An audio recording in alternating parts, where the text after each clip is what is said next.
Oui, et donc cette semaine, alors si je fais le point, je m'aperçois que j'ai recommencé à écrire des courriers. Vous voyez, c'est la petite grille comme ça avec tous les noms des gens.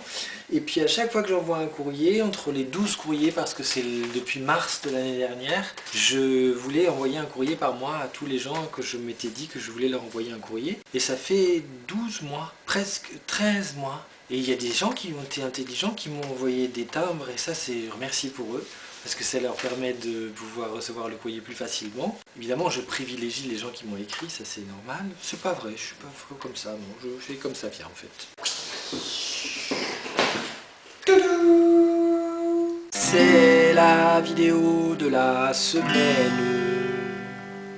Jean-Martial Estève en direct de l'atelier de Mika Chalot, c'est la vidéo numéro 193. Dans le courrier, il y a, tu vois, des petites enveloppes que j'envoie. C'est donc sur le Tumblr que je vais mettre ça, la dernière lettre que j'ai faite, c'est la 8. Et j'ai fait des dessins derrière avec toujours des inspirations halloweenesques puisque c'était quand même la thématique de ça. Et là, cette semaine, j'ai réussi à relancer une lettre, donc je vais faire la 9. Si vous n'avez pas encore reçu la numéro 8, chers amis, eh bien c'est que vous allez la voir sur le site internet du Tumblr, que je vais la scanner. Et sinon, je vous l'enverrai parce que j'ai votre adresse et c'est bien. Voilà. Ça s'appelle les dernières nouvelles du syndicat, c'était lié au syndicat d'initiative que j'avais justement commencé à louer en Dordogne en mars de l'année dernière, en mars plutôt, en décembre déjà j'avais le syndicat d'initiative, l'ancien syndicat d'initiative de la ville de Dordogne où j'habitais pas, mais où j'étais à côté, et c'est pour ça que j'ai eu l'idée de faire les dernières nouvelles du syndicat pour me relancer dans un partage avec des gens que j'aime bien, que j'ai rencontrés, que je ne vois plus, ou que je vois peut-être parfois de temps en temps, que je croise, ça m'arrive encore, ou que plus tard je recroiserai. Regarde, il y a toujours des gens qui me proposent des expositions et des choses, mais je dis non pour l'instant parce que j'essaye de reprendre dans ma recherche de tous les jours des images et essayer de retrouver le véritable petit moment où ça bulle pour me motiver. Et pour avoir des belles images. Donc cette semaine j'ai trouvé des trucs, je regardais ça parce que j'avais trouvé un Piranha, tu vois, ça c'était les Piranhas, c'était les magazines de Gallimard, et c'était vachement beau. Tiens, celui-là il y avait 2 couvertures d'ailleurs, et au dos il y avait des publicités que j'aime beaucoup de Mille Soleils, c'était un truc de lecture, de littérature, parce que la vidéo de la semaine c'est aussi un mec qui lit beaucoup. Et ça c'était ça c'est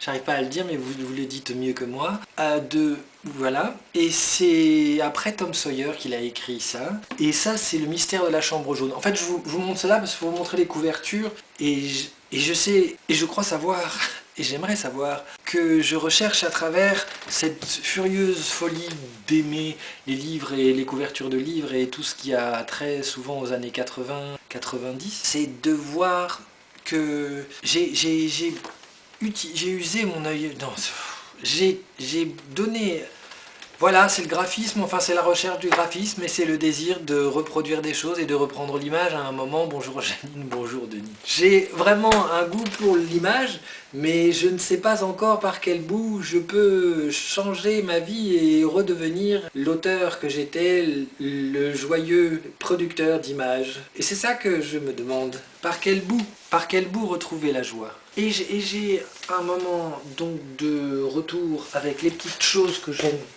qui sont... Je sais pas d'ailleurs si j'ai toujours aimé ça. Ça c'est une boîte de jeu de l'appel de Cthulhu. C'est un peu comme la boîte de jeu de Donjons et Dragons que j'ai aussi. Et c'est la boîte de jeu que j'aimais bien, qui était une boîte de jeu que je désirais et que j'avais pas eu et que j'ai trouvé pareil sur l'internet. Ah, le dos est bien aussi, regarde, attends. Ah oui, là on voit le monstre. Cthulhu, c'est une grosse divinité affreuse qui vit sous l'eau et qui... c'est un peu un... C'est un Américain. C'est un Américain, il vit sous l'eau, puis après il sort de l'eau, puis il fout le bordel. Et j'ai... Voilà, c'est ça, c'est lui. Attends, il a son truc en bleu là. Et c'était des romans, des trucs horrifiques où on jouait dans des jeux de rôle autour d'une table en vrai. Et c'était bien, c'était une autre époque, j'étais jeune et fou. Et c'était autre chose. Et souvent je pense, en fait d'ailleurs dans les recherches que je fais ou dans le temps de maturation par rapport à cette idée de ne rien faire enfin de ne rien faire, de ne pas socialement, pas trop, ben, c'est parce que j'ai compris des trucs, et puis surtout, je me rends compte que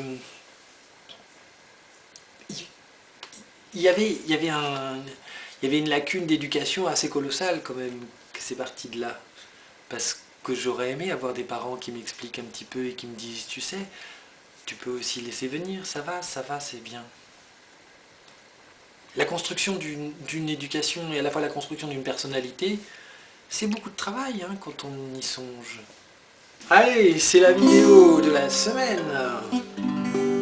Ouais. Alors je vais tenter le tout pour le tout. Tu vois, regarde, M. Tardy qui avait illustré Piranha. Et à l'intérieur, il y a des trucs, c'est super. Il y a même des coquillages. Il y a de tout. Oh, il y a même un dragon, dis donc. Il y en a tout à chaque... J'adore ce livre. C'est super parce qu'on trouve... C'est ça l'imaginaire. C'est d'arriver en fait à retrouver des choses anciennes. Quand on fouille un peu l'internet, il y a des choses fabuleuses. Il y a des sites avec des images. Il y a le livre... Et oui, il y a le site par exemple, Trouver objet caché, j'ai le hockey depuis tout à l'heure, qui est un site où il y a beaucoup d'histoires autour de l'appel de Cthulhu, de Lovecraft, l'univers inspiré de Lovecraft. Pourquoi, mon Dieu, pourquoi avons-nous ce désir d'aller vers l'horrible? Peut-être parce que ça permet d'extirper les trucs, même si l'auteur n'était pas très fréquentable, et d'ailleurs il fréquentait pas grand monde le Lovecraft, mais c'était une autre époque, c'était une autre vision du monde. Son écriture reste. Il faut savoir séparer l'huître de Kafka. C'est la... C'est la...